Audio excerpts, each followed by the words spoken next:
start with a Game 7 yesterday. The Indiana Pacers went to the Garden against the New York Knickerbockers and blew them the F out. 130 to 109. And this just wasn't a blowout. This was like a historic victory. They shot, Jimmy, an NBA record 67.1% from the field. I don't care what the Knicks did. Exactly. I don't care who was injured. Exactly. You aren't going to beat a team shooting 67.1% from the field in a Game 7. It's over. Jimmy, do you think the Pacers are legit contenders? Well, anybody at this stage in the game obviously legit. and they made me Come on, you gotta have a better take than that, Jimmy. Come on, man. They made me eat. They made me eat pie because nobody considered them to beat the Knicks, and I think they probably wouldn't beat the Knicks if Jalen Brunson hadn't got hurt. Now, I'm not giving any excuses. The Pacers did what they had to do. Halliburton, Nembhard, Siakam, like the whole team was a team effort. They looked like the better team. So, yes, they deserve to be at this point of the stage, regardless of their seed. And a 21-point victory in the Garden at a Game 7 is historical in itself. So, kudos to the Pacers, my home state. Now, Jimmy, I'm going to call you out on this, all right? Jalen Brunson breaking his hand or fracturing his finger with 8 minutes left in the game is not why they lost by 30 points. It's part of it, not all. They were cooked by the time that happened. That was just proverbial. Now, wait a minute. It's the same like the Nuggets and Timberwolves. Don't give it away. Timberwolves. Don't give it away, Jimmy. I'm not giving it away. I'm just saying. It's a comparison. Same thing. Timberwolves, Nuggets, Knicks. Here's what's a blessing for, I don't know, the NBA and NBA fans is that the Knicks didn't actually win that game without Brunson breaking his hand, because the next series would be horrible with the Knicks and no Brunson. True.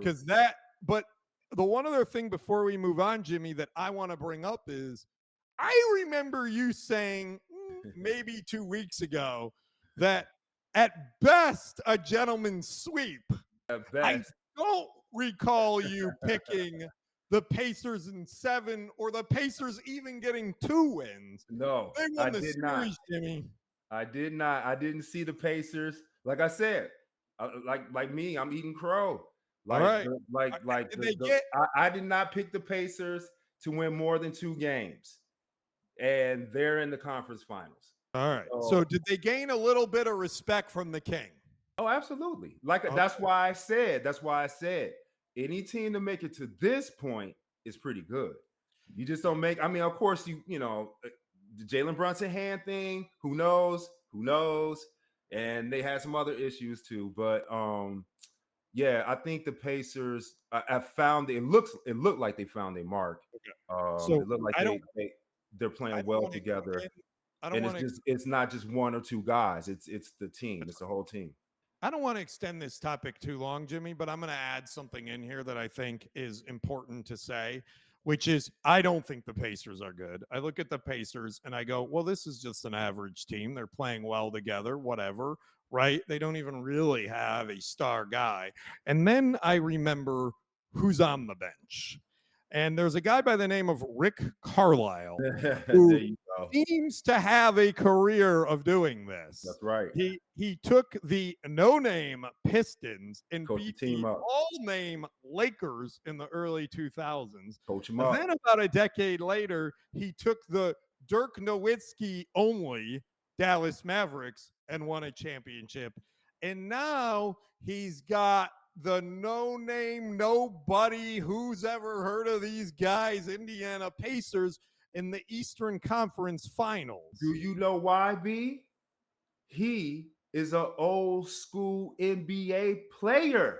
Ah, there we go, Jimmy. He's an old school guy. He believes in team, not just one superstar, two superstar, even a three superstar, which doesn't seem to work anymore.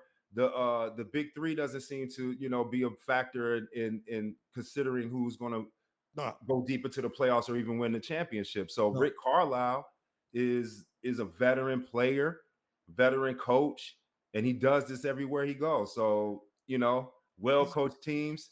It doesn't get a lot of credit. We look at the talent, He did it. but we He don't did it necessarily against. give the coach the credit when they That's deserve right. He did it against. He did it against the stacked Lakers in the early 2000s with Malone and Shaq and Kobe and Gary Payton. He did it against them. Then he did it against the LeBron Dream Team. it. Chris Bosh.